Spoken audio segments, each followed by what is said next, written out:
I'm Becky Beasley and I'm a visual artist. I also teach in art school.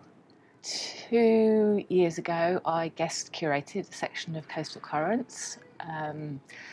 I produced a project of my own and then enabled some other projects to happen as part of the programme within Hastings. My own project related to a building, a shop, 8 Trinity Street in the old Victorian town centre in the Trinity Triangle, historic neighbourhood, also known as the America Ground. 8 Trinity Street in the late 19th century was a rather eccentric seaweed decoration shop run by a widow, and then in the early 20th century it was quite an important suffragette headquarters, briefly because the space was soon outgrown and the headquarters moved to the adjacent street, Claremont, and currently it is a record shop called Wow and Flutter, and I was interested in excavating that history, kind of cross-section through local history research into that particular building and the history of that little street. It's a small cross street, shopping street, and also through design then connecting the colours of seaweed, which primarily is browns, reds and greens. So we took the more purple end of the reds and the greens to draw the design together with the purple, green and white of the suffragette movement. And in the absence of being able to make the awning for the shop that we were planning, which is still in planning, we produced a vinyl record with all the design and research on the record folding sleeve, and released a record, a sound work by Ted Versicolor, local sound artist who works a lot with natural environment and materials, and that record was called Rock Pool Outros. So that was my own project, which was so very research based, which is something that I'm interested in. Found through photographic archive research, a series of photographs that related to that cross street. This is something that I've done before and find extremely interesting, working with photography archives, and there were a live evening event, and a solo exhibition by a local artist called Anne Parfitt. At this point in my career, I've actually taken some kind of submarine time the last 2 years, creatively, for my own well-being, but also in order to work much more closely with younger people, young up-and-coming artists and creative people in the Hastings area. There's the art school here, the foundation in particular, has consistently supported some fantastic artists emerging out of Hastings, some of whom I meet for the first time at Goldsmiths, where I teach on the BA, and others who I meet during the few days a year when I've done visiting days on the BA. So there's a number of artists now who have graduated and are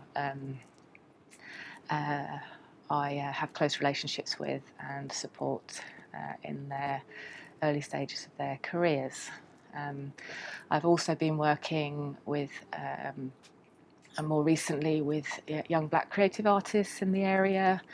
The Hastings Rally Against Racism was a life-changing day for me personally, and my own understanding of where my heart might have always been in the right place. I wasn't behaving as anti-racist, and so I've been, like so many people, self-educating very intensively in the last months, and also expanding my own community in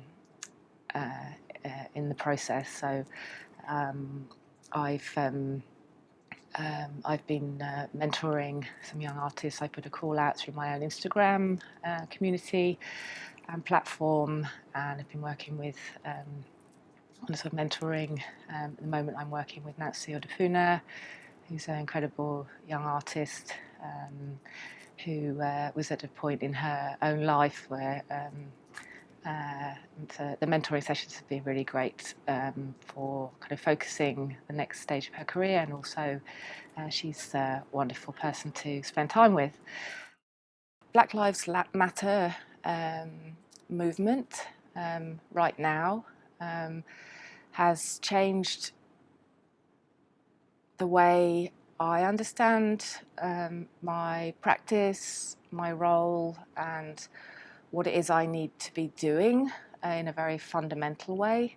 And I've been specifically really focusing on the Hastings area, well, from kind of Rye to Eastbourne, really, and meeting people who I hadn't met before, because the sort of structure of the art scene down here is quite divided. There is a white issue in our part of the southeast coast. I've also had long conversations with Coastal Currents about Coastal Currents 2020 and the white problem here. The real surprise in the work that I've been doing was that at a certain point I understood that I'd been accepted and received as a trusted white ally. Communication and the network and the relationships, and within that where there is trust, and the trust is the really big thing. I think that as a white woman, my battle has always been working in the art world as a woman, and as I've got established and confident, I've part of what I had to do was to really take that confidence with me into any situation I went into.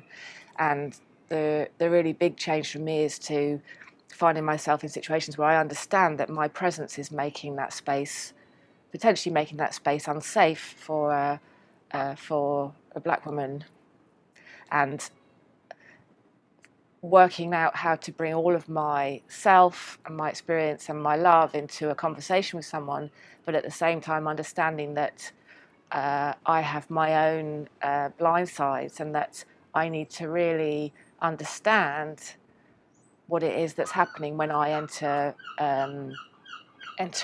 a conversation with for example, a creative black woman, and that's been and not to lose my own confidence in my passion and what it is I want to be doing and how I want to be working, but at the same time really becoming sensitive to understanding that I can it's very easy to cause microaggression within what might seem like the most basic kind of simple conversation with someone. So that's really what I understand my work to have been, is to get to a point where I feel confident that I have self-educated, but also I've been living, and I've been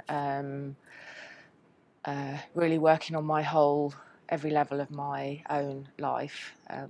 But I also am at a point with my own journey as a woman in the art world where I have the ability to support and help elevate other artists, and in particular have an interest in young artists. So the bigger, I guess, project that I'm working on at the moment is called the Seaweed Shop. It's something that's come out of the Seaweed Shop project that I did when I guest curated Coastal Currents a couple of editions ago, and my studio is a house. From very young, I dreamed of having a studio which was a series of domestic rooms in which different activities would happen. And in the last 5 years, I've been able to realise that dream. So at the moment, I have scaffolding up around the front of the building, and last week my mum and dad came to town for the week to look after our son, and so my partner Steve and I were able to spend the week painting the exterior of the building.